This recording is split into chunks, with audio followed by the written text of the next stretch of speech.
My HOA Karen kept running over my mailbox, but this was never an accident. This was a war.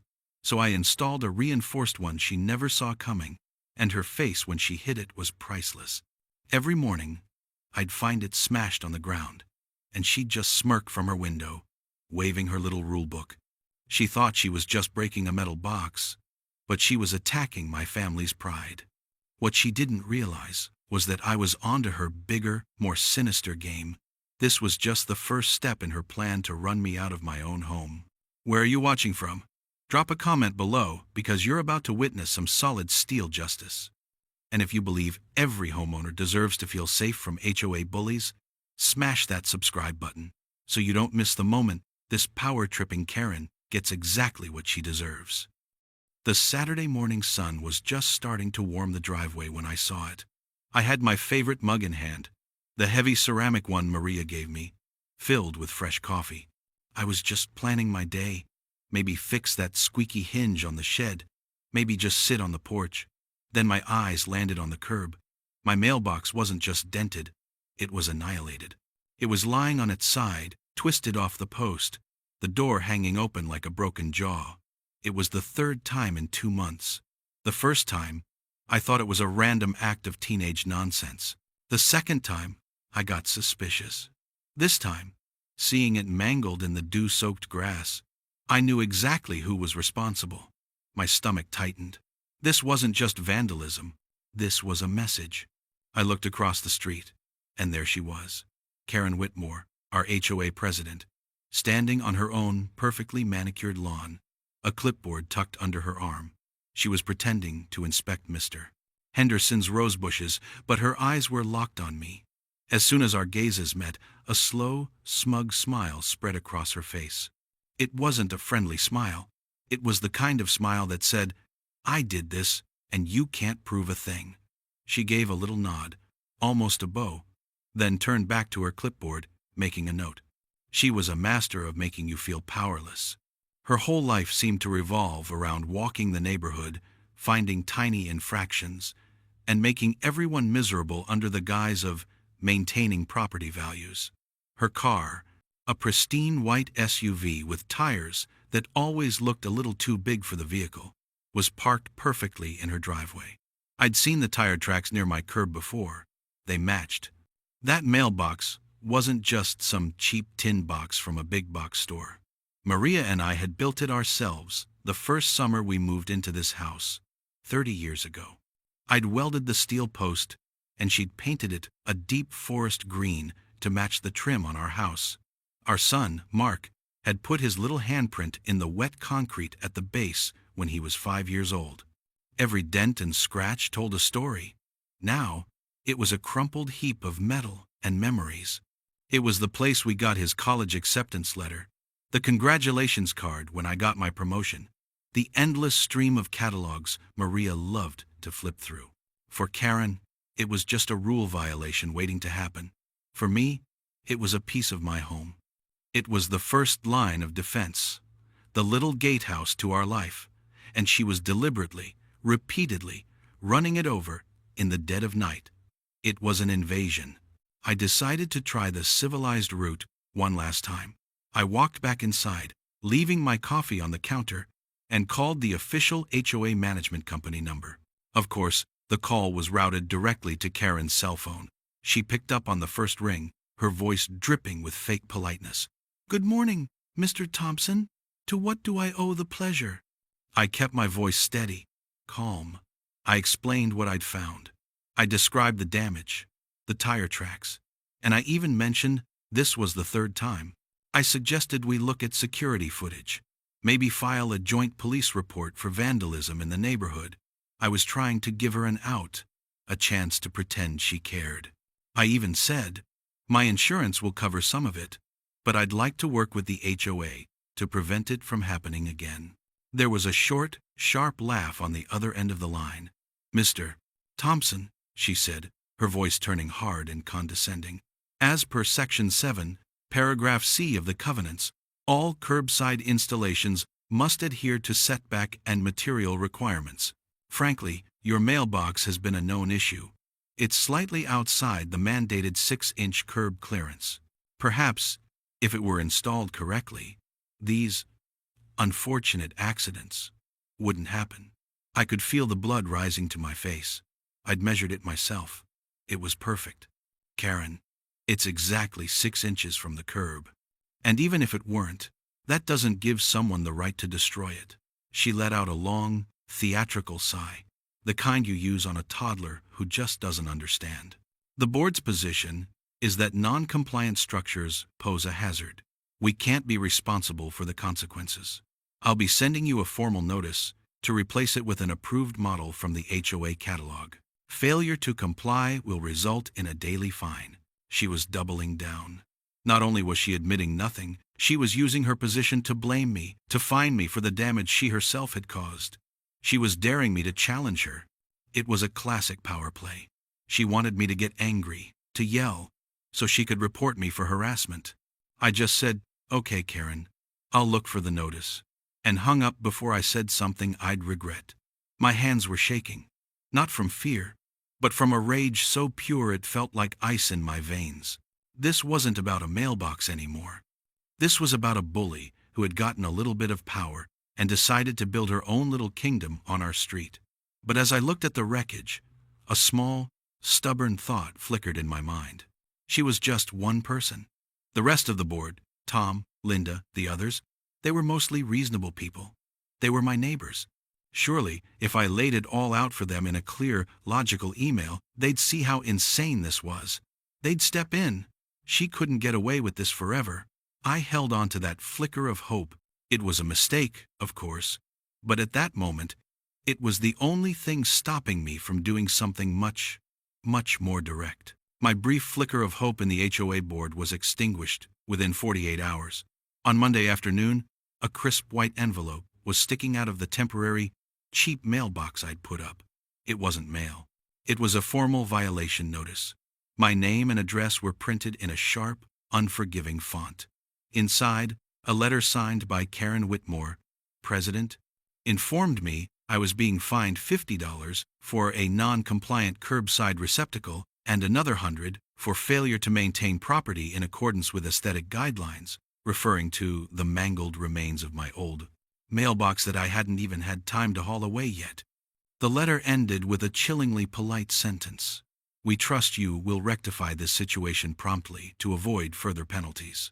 It was a declaration of war, printed on official letterhead. That was only the beginning. Karen's campaign escalated from bureaucratic to personal, with terrifying speed. A few days later, another notice appeared, this time taped to my front door. It was a warning for having a visible garden hose, which had been coiled neatly by the spigot for 15 years. Then came a fine for a small patch of clover in the lawn, something she must have spotted with binoculars from her front window. It felt like I was living under a microscope. Her white SUV started doing slow, deliberate drive-bys, her head turning to stare at my house as if she were a general inspecting enemy territory. She was trying to break me with 1,000 paper cuts, to make my own home feel like a prison.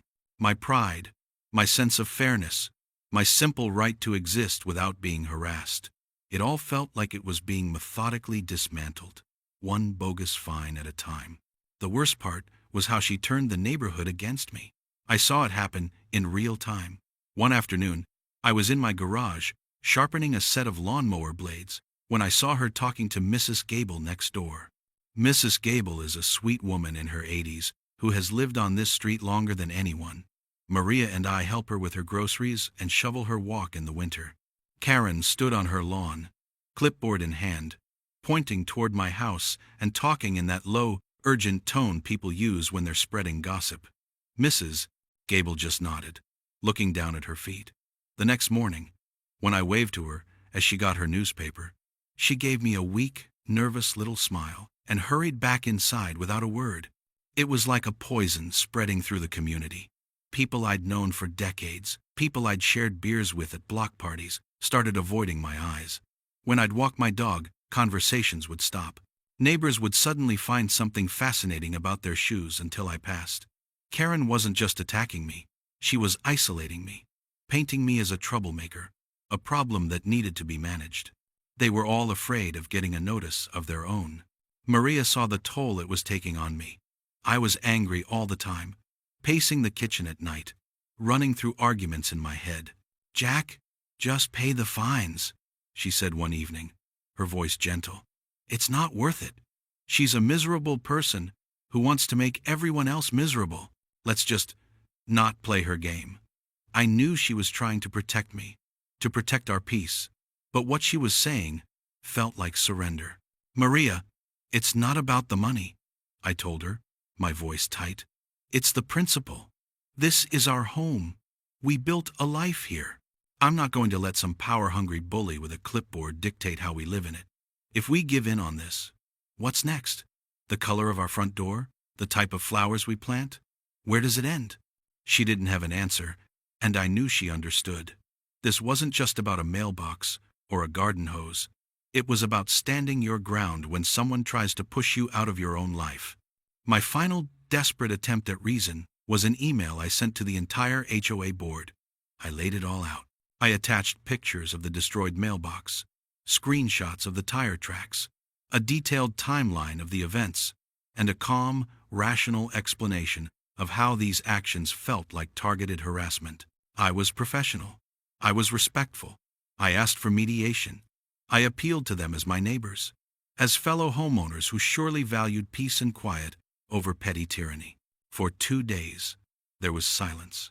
Then, a reply finally came. It was a single, curt paragraph from the HOA's general email account, but I knew Karen had written it. It stated that the board had full confidence in President Whitmore's enforcement of community covenants and considered the matter closed. That was it. No investigation, no questions, no mediation. Just a bureaucratic brick wall. It was then that I truly understood there was no reasoning with these people. The rules weren't there to keep the neighborhood nice. They were there to give people like Karen a weapon. They didn't care about fairness or reality. They only cared about their flimsy, imaginary power. Standing there in my quiet office, reading that email on the screen, a cold calm washed over me. The anger was still there, but it wasn't hot anymore. It had cooled and hardened into something else. Resolve. Maria was right about one thing. It was time to stop playing her game. It was time to start playing mine. And my game had very different rules. That email from the board wasn't a defeat. It was a release. It cut the last thread of hope I had in playing by their rules and set me free. All the frustration that had been churning in my gut for weeks settled into a cold, hard point of clarity. There would be no more polite phone calls, no more carefully worded emails. The time for talking was over. The time for building had begun. That night, I didn't pace the kitchen. I went into my garage, closed the big door, and turned on the lights. This was my space. The air smelled of motor oil, sawdust, and hot metal, the smell of getting things done. I rolled out a big sheet of brown paper on my workbench and started to sketch. I wasn't designing a mailbox. I was designing a fortress. My mind went back to my years in the trades, working on commercial sites. We built things to last, things that could withstand abuse. I started thinking about bollards, those short, thick posts you see outside of government buildings and storefronts, designed to stop a car dead in its tracks. The principle was simple. A strong enough post, sunk deep enough into a massive concrete footing, becomes part of the earth. You don't hit the post, you hit the planet. I spent hours online, not on HOA forums, but on engineering sites and metal fabrication forums. I looked at designs for reinforced barriers and anti-ram installations. My plans started to take shape, piece by piece. It wouldn't just be strong, it would be smart. It had to look, from a distance, like a normal, albeit sturdy, mailbox. The surprise was the whole point. The next day, I called my old friend, Tom Reynolds. Tom and I go way back. We worked on a few construction crews together before he went into the Army as an engineer. He's the kind of guy who can build a bridge out of scrap metal and sheer willpower. I knew he'd get a kick out of this. I didn't even have to explain much. "Tom, it's Jack. I've got an HOA problem that requires a structural solution. There was a chuckle on the other end of the line. "Let me guess. The dragon lady with the clipboard?" he said. "The very same," I replied. "I need something that won't move. Ever." He told me to come by his workshop that afternoon. Tom's place is a wonderland of lathes, welders, and half-finished projects. He listened to my plan, nodding slowly, a grin spreading across his face. He didn't question it. He just made it better. 4-inch steel pipe is good," he said, tapping my sketch with a calloused finger. "But you want Schedule 80, thicker walls. And for the inside, don't leave it hollow. Fill it with concrete and rebar before you cap it. It'll be a monster." He pointed me toward a steel supplier he trusted, a place that wouldn't ask too many questions. The final piece of his advice was crucial. "Bury it deep, Jack. At least 4 feet. A 3-foot concrete footing isn't a suggestion. It's a requirement." With the plan solidified, I became a sort of forensic engineer in my own front yard. I had taken detailed pictures of each destroyed mailbox. Now, I laid them out on my workbench, like evidence in a crime lab. I measured the height of the impact marks, the angle of the dents. Karen's SUV had a specific bumper height, and she always seemed to hit it with the front passenger side, clipping it as she pulled away from the curb. The damage wasn't from a head-on collision. It was a powerful, deliberate sideswipe. I calculated the kinetic energy in my head. A 2-ton vehicle, even moving at a slow 5 or 10 miles an hour, delivers thousands of pounds of force. A standard mailbox post is designed to break away for safety. Mine would do the opposite. It would be an anchor. It would be immovable. I worked in secret, mostly at night. The big garage door stayed shut, the windows covered. I'd wait until I saw the lights go out in Karen's house across the street. Then I'd get to work. The hum of my welder was a low, satisfying sound in the quiet of the night. I cut the thick-walled steel pipe to length. I welded a 1/4-inch thick steel plate to the bottom to anchor it into the concrete.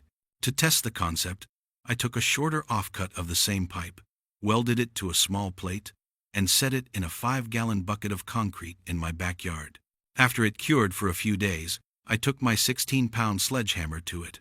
The hammer bounced off with a loud clang that echoed through the yard, leaving nothing but a small scuff in the paint. My hands vibrated from the impact, but the post didn't move a millimeter. A smile spread across my face. It was the first real smile I'd had in weeks. Hope was back, and it felt like solid steel. But I was getting careless. The late nights, the clang of metal, the occasional flash from the welder. I thought I was being quiet, but I had underestimated my enemy's vigilance. One night, around 1 a.m., as I was grinding down a weld, I saw a flicker of movement through a gap in the window covering. It was the slow, sweeping headlights of Karen's SUV, doing a crawl past my house. She wasn't just passing by.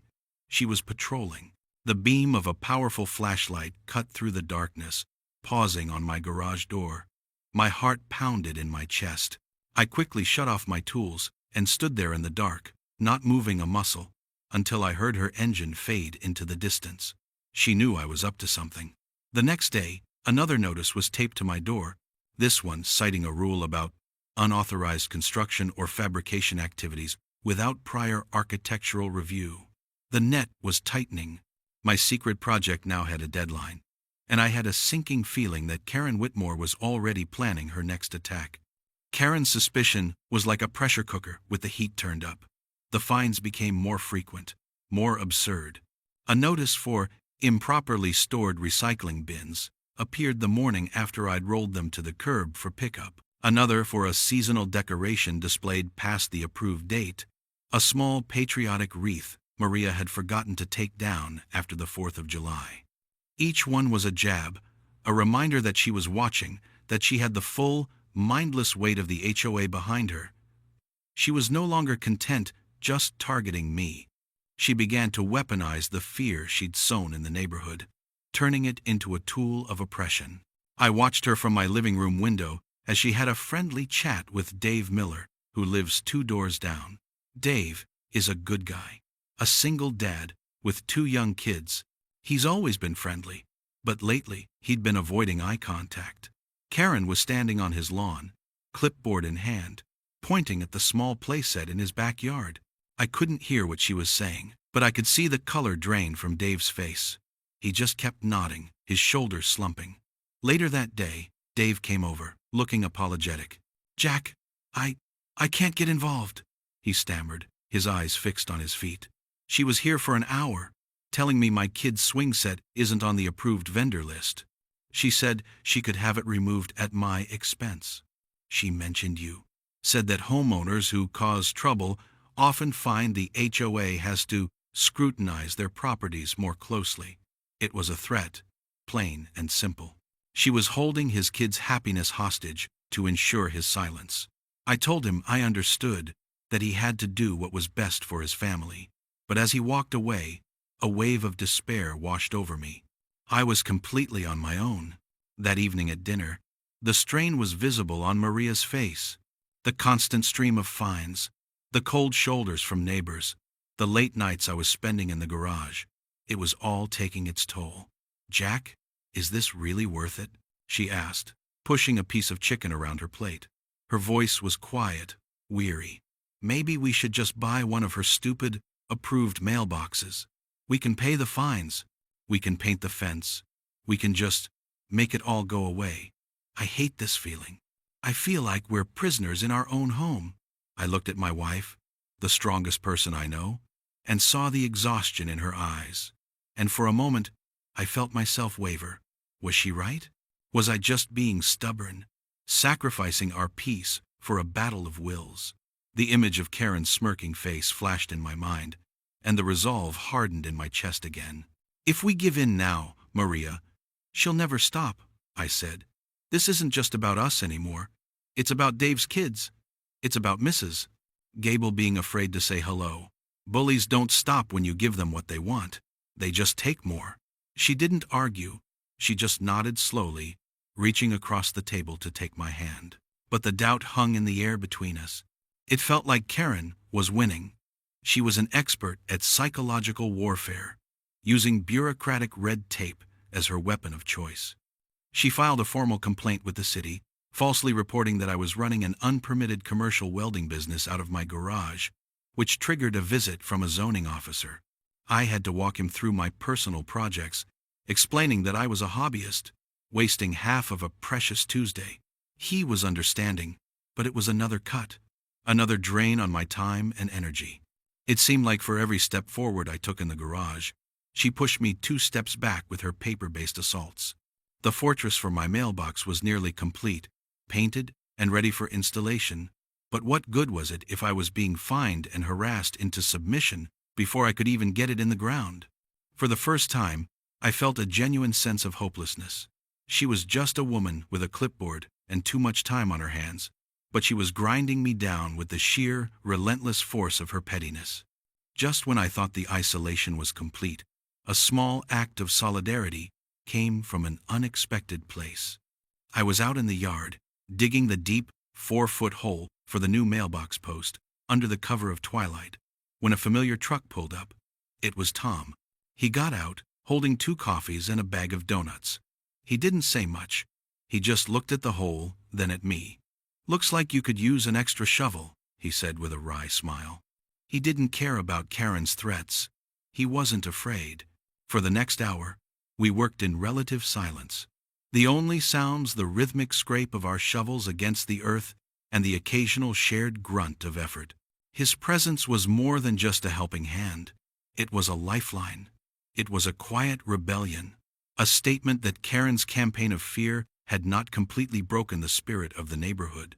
While I had been focusing on building a physical defense, Tom reminded me that true strength comes from not having to stand alone. He was my first ally, and his simple act of showing up reignited the fire in my belly.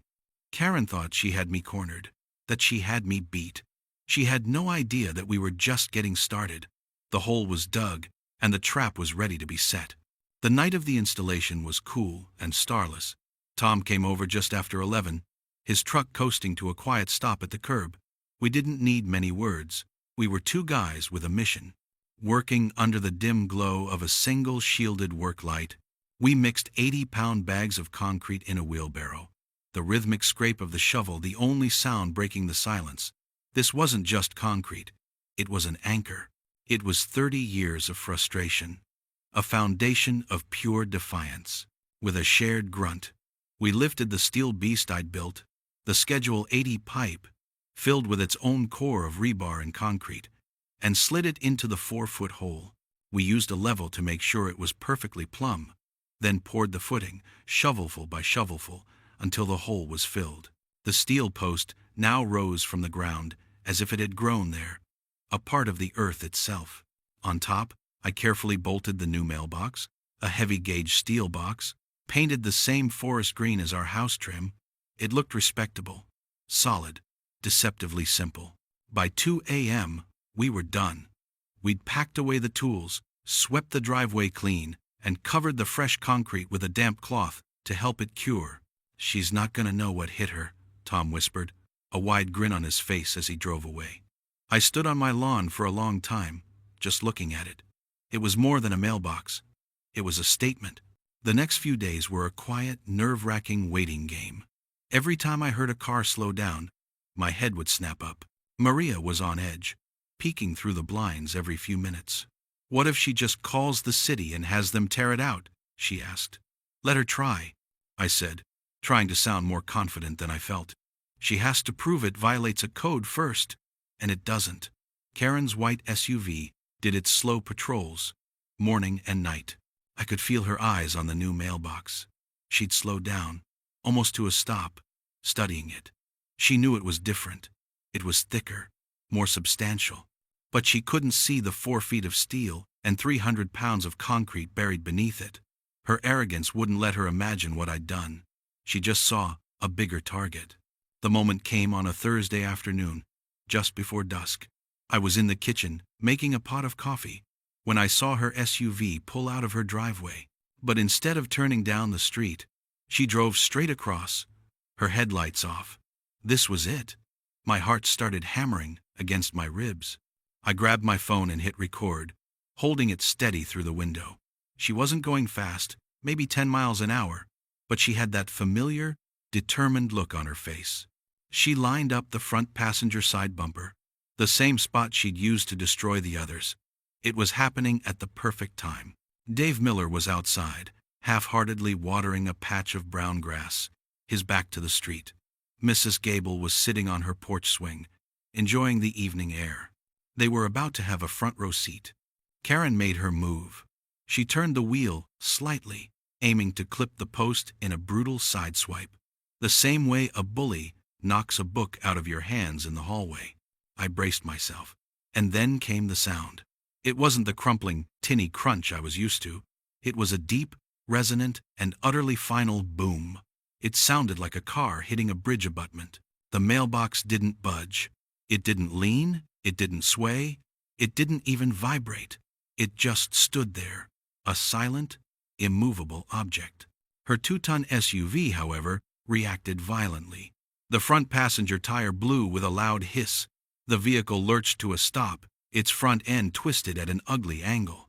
The fender was buckled, pushed back into the wheel well, and the headlight was smashed, dangling by a few wires.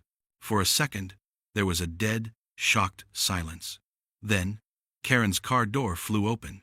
She stumbled out, her face a mask of pure disbelief. She stared at my mailbox, which was completely unharmed, not even a scratch on the paint. Then she looked at the mangled front corner of her precious SUV. A low, guttural sound of rage escaped her throat. Dave Miller had dropped his hose and was staring, his mouth wide open. Across the street, Mrs. Gable had stood up from her swing, her hand covering her mouth. Several other neighbors were now peeking out their windows. The smirk was gone. The clipboard authority was gone. All that was left was a woman standing in the middle of the street next to her wrecked car, which she had just destroyed by driving it into a mailbox. Her credibility was bleeding out all over the asphalt. She looked up and saw me standing in my window, my phone still pointed at her. Our eyes met, and the look on her face shifted from shock to pure, unadulterated fury. She didn't yell. She didn't scream. She just pointed a trembling finger at me, then at the mailbox, then back at me. She got back in her crippled car, the engine groaning as she forced it to limp back into her driveway, leaving a trail of fluid and a long black scrape on the road. I knew, with absolute certainty, this fight wasn't over. I had won the physical battle, but she was already planning her next move. The war was about to move indoors, and she was going to use every rule, every bylaw, and every bit of her manipulative power to make me pay. The next HOA meeting was in 2 weeks. It was going to be a showdown. The 2 weeks leading up to the HOA meeting were a masterclass in Karen's brand of bureaucratic warfare. My mailbox, the silent victor of our last battle, became the subject of a barrage of official-looking letters. One cited it as an unapproved structural modification. Another claimed it was a hazardous installation due to its impenetrable nature, which was my personal favorite. She was trying to build a paper trail, to frame me as a reckless rogue who had endangered the community. The irony was so thick you could cut it with a knife. Her damaged SUV was gone, replaced by a generic rental sedan. But the long, dark scrape on the asphalt in front of my house remained, a silent testament to the truth. Whispers followed me down the street, but something had changed. The fear in my neighbor's eyes was being replaced by a flicker of curiosity, of defiance. The spectacle of Karen wrecking her own car had cracked the foundation of her authority. The night of the meeting, the community clubhouse was packed. It was usually just the board and a handful of the same complainers. But tonight, nearly every household was represented. People were standing along the back wall. Dave Miller was there. Mrs. Gable was there, sitting in the front row. Tom had a seat in the back, leaning against the wall, his arms crossed, a silent pillar of support. Maria sat beside me, her hand resting on a thick file folder in her lap. My own folder felt heavy with the weight of facts. The air was thick with tension. At the front of the room, Karen sat at the head of the table, flanked by her nervous-looking vice president, Linda Harper. She banged her gavel, her movements sharp and overly aggressive. "This meeting of the Oak Ridge Homeowners Association is now in session," she announced, her voice strained. She breezed through the old business, her eyes scanning the room, daring anyone to challenge her. Then she arrived at the main event. "New business, item 1, she said, her gaze locking onto me. "The unapproved and hazardous installation at 212 Oak Street." She launched into a prepared speech, her voice dripping with false concern. She talked about public safety, potential liability, and the clear violation of established architectural guidelines. She painted me as an outlaw, a man who had taken matters into his own hands, endangering children and property with a dangerous roadside object. She proposed an emergency motion to have my mailbox professionally removed at my expense and to levy the maximum possible fine for noncompliance. She looked around the room, expecting the usual silent, fearful agreement. But tonight, the room was just quiet, waiting. When she finished, she looked at me with a triumphant smirk. "Mr. Thompson, does the homeowner in question have anything to say before the board votes?" This was the moment I had been preparing for. I stood up slowly, the folder in my hand. "I do, Madam President," I said, my voice calm and steady. The whole room was focused on me. "You're right about one thing. There is a safety issue on our street, but it's not my mailbox." I opened my folder. For the past 3 months, my property was deliberately and repeatedly vandalized. I walked to the front of the room and placed a series of large, clear photographs on an easel for everyone to see. The first 3 destroyed mailboxes. This wasn't teenagers. This was targeted. I then held up the stack of violation notices Karen had sent me. While my property was being destroyed, this is what our HOA president was focused on. I read them out loud, one by one. Fine, $75 for a visible garden hose. Fine, $50 for a patch of clover. Fine, $100 for a patriotic wreath left up 3 days past the approved date. A low murmur rippled through the crowd. Neighbors were looking at each other, nodding. They'd all received notices just as ridiculous. Karen's face began to tighten. "Mr. Thompson, that's entirely irrelevant to the matter at hand," she snapped. "Oh, I think it's very relevant," I said, turning to face my neighbors. "It shows a pattern of harassment, a pattern of a president who uses fines and threats to intimidate residents. Some of you, I said, my eyes finding Dave Miller's, were even warned not to associate with me, threatened with your own violations if you did. Dave looked down, but not before a dozen other people saw the truth in his expression. The murmur in the room grew louder. Karen banged her gavel. This is out of order. We are voting on the motion. Just one more thing before you vote, I said, pulling out my phone. I think the community should see exactly what kind of safety hazard we're dealing with. I had already connected my phone to the room's small projector. Before she could object, I hit play. The video filled the screen on the wall behind her. The room fell silent. They saw her white SUV. They saw it line up with my mailbox. They saw the deliberate turn of the wheel. And then they heard it.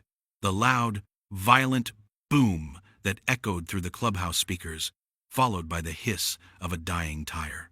The video showed her getting out, her face contorted in disbelief, and then rage. It showed the wrecked SUV and the perfectly untouched mailbox. And most importantly, it showed the complete and total absence of any other cars, children, or pedestrians. The only danger on that street was the person behind the wheel. A collective gasp swept through the room. It was undeniable. Karen sat there, frozen, her face as white as a sheet. That's been altered. It's a fake, she stammered, but her voice was weak, pathetic. No one believed her. Then, a voice, small but clear, cut through the silence. It was Mrs. Gable. She stood up, looking directly at Karen. Is this why you ran over my prize-winning petunias last month, Karen? Because you said my garden edging was an inch too high? Before Karen could answer, Dave Miller stood up. You did threaten me. You used my kid's swing set to try and silence me. Suddenly, the dam broke. A dozen voices rose at once, people sharing their own stories of Karen's bullying, her threats, her absurd fines. It was a flood of pent-up frustration and anger. She had terrorized everyone, and now, all at once, they were no longer afraid. Karen banged her gavel frantically, yelling for order, but she had lost all control. The room had turned on her completely. I just stood back and watched. My work was done. I hadn't raised my voice. I had simply shown them the truth. In the court of public opinion, right here in this little clubhouse, the verdict was in. Her reign was over. The chaos in the clubhouse didn't end in shouting. It crystallized into action. While Karen sat stunned and speechless, another board member, a quiet accountant named Arthur who Karen usually steamrolled, stood up. He calmly invoked a bylaw for an emergency vote of no confidence. It required a simple majority of homeowners present. Hands shot up all over the room, fast and decisive. It wasn't even close. In the space of 5 minutes, Karen Whitmore went from president to pariah, stripped of her title and her power by the very people she had tried to control. She didn't say a word. She just gathered her papers, her face a rigid mask of fury, and stalked out of the room, slamming the door behind her. A spontaneous cheer erupted. It was a sound I hadn't heard in our neighborhood for a very long time. The sound of relief. The aftermath was swift and decisive. With Karen gone, the remaining board members, led by a newly emboldened Arthur, moved to undo the damage. Every fine she had issued against me was rescinded. An emergency committee was formed to review all fines issued in the past year, and nearly all of them were thrown out. The atmosphere in the neighborhood changed overnight. It was like a fog had lifted. People started talking to each other again. Dave Miller's kids were back on their swing set. Mrs. Gable's garden edging was suddenly a non-issue. The following weekend, Tom and I, along with a few other neighbors, organized a small neighborhood barbecue. It wasn't a planned event. It just sort of happened. We rolled a grill out onto my driveway, and people just started showing up with chairs and side dishes. We stood around, eating burgers and talking, and for the first time in months, it felt like a community again. Karen didn't go quietly into the night, but her final attempts to cause trouble were pathetic. She called the police to report my mailbox as an illegal road obstruction. A bored-looking officer came out, took one look at it, measured its distance from the curb, and told her it was perfectly compliant with all city ordinances. He also took a look at the video I had saved on my phone. He advised her that deliberately striking it again could be considered filing a false insurance claim, which was a felony. We never heard from the police again. A week later, a for sale sign appeared on her perfectly manicured lawn. 2 months after that, a moving truck pulled up, and just like that, she was gone. No one waved goodbye. With the threat gone, my mailbox settled into its role as a quiet, sturdy landmark. It became a bit of a local legend. Neighbors would walk by and give it a friendly pat, a silent thank you. One day, I came out to find that someone had planted a small, cheerful-looking flower at its base. Maria and I decided it needed a name. We didn't name it after a battle or a victory. We named it the Sentinel, because that's what it had become, a guardian of our peace, a symbol of standing your ground. It was more than just steel and concrete.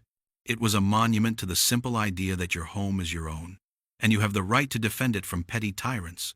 The righteous anger I'd felt had cooled, leaving behind a calm, quiet pride. I had faced a bully, not with fists or fury, but with patience, skill, and a little bit of cleverly engineered steel.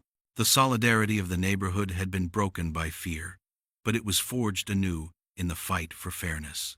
And standing there on my driveway, coffee in hand, looking at that simple, solid, forest green mailbox, I knew that our little corner of the world was finally, truly, safe again. Justice had been restored, one immovable object at a time.